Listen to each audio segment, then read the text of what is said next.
Estás bien.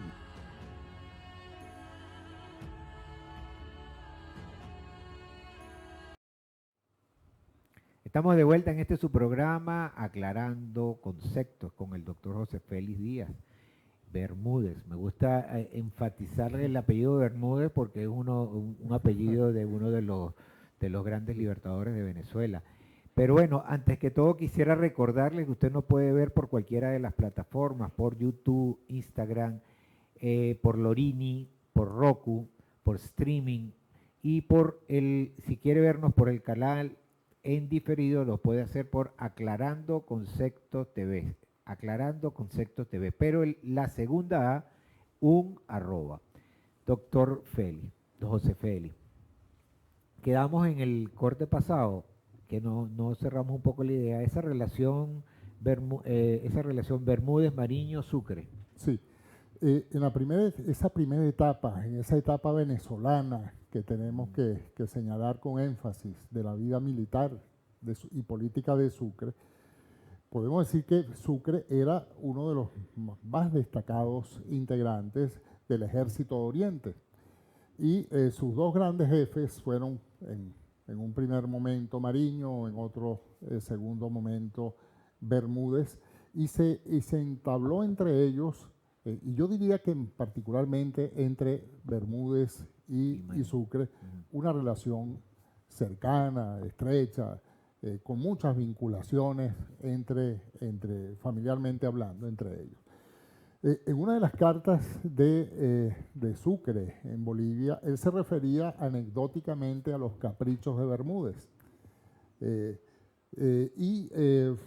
También seguramente los propios caprichos de Mariño. Ellos representaban un tipo de república. Ellos representaron una visión de la independencia muy cerrada en las regiones.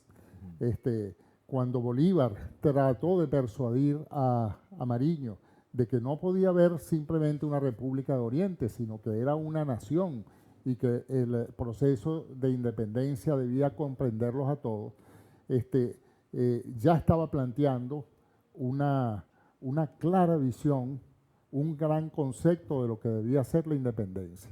Y precisamente Sucre, cuando observaba esos enfrentamientos de la autoridad entre Bolívar y Mariño, entre Bolívar y Bermúdez, entre Bermúdez y Mariño, Antonio José de Sucre tomó una clara decisión.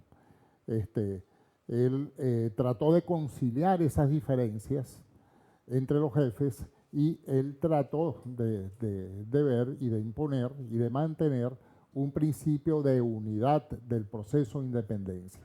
En Sucre fue una característica muy especial. ¿No te has dado cuenta que como biógrafo, como historiador, te das cuenta que lo que es bueno, las miserias humanas, vamos a decirlo con la palabra adecuada, porque es eso, las miserias humanas siempre se meten dentro de los procesos. O sea, ahí había una situación de unidad y había una situación de división. O sea, siempre en la historia, parece que estamos destinados a repetirla constantemente. Claro. ¿No te parece? Es así, lamentablemente, pues, y Sucre fue víctima de esas grandes miserias humanas de la política. Claro. En mi artículo que ya apareció en el Universal sobre Pedro José Alarcón, yo señalo precisamente eso. Como la primera gran víctima de la política latinoamericana con su asesinato fue el mariscal Sucre. Pero yo traje, Rafael, también quería comentarte algunas imágenes. Vamos a pedirle a Máster que nos las coloque. Para que nos formemos una idea de la imagen de Sucre en distintos momentos y en distintos países. Esta, por ejemplo, que estamos observando, es una especie pues, de dibujo, de acuarela, del mariscal Sucre realizada en Bolivia. Esta otra es un retrato muy interesante de Sucre, que está en la casa de Sucre en la ciudad de Quito. Esto es interesante, esto es una especie de estatuilla hecha en plomo, realizada en España con la figura del mariscal. Esta otra es interesante porque se corresponde a los 150 años de la batalla de Boyacá. Aquí vemos una maqueta realizada por Emilio Gariboldi, un gran escultor italiano, a quien el gobierno de Venezuela de la época, estamos hablando de la época de Gómez, le encargó una serie de importantes estatuas, que la mayoría fueron para la ciudad de Caracas. Es la estatua de Sucre que está en la Plaza Sucre de la ciudad de Valencia. Y este es un grabado, un dibujo sobre Sucre realizado en las cercanías pues, de esa época. O sea que la figura de Sucre, tal vez la que yo considero la mejor, la más auténtica, precisamente publicamos, aparece en la carátula de la biografía Sucre, Gran Mariscal de América, y esto tiene mucho simbolismo. Este es el féretro de Sucre que está en la Catedral Metropolitana de Quito. Los ecuatorianos sienten una inmensa veneración por el mariscal. Por eso tendríamos nosotros que preguntarnos si realmente vamos a rescatar y si esos restos van a venir en el futuro a Venezuela. Momento. Venezuela los ha pedido, los gobiernos venezolanos anteriores, pero los ecuatorianos han dicho que no. Sí, que Sucre es de ellos.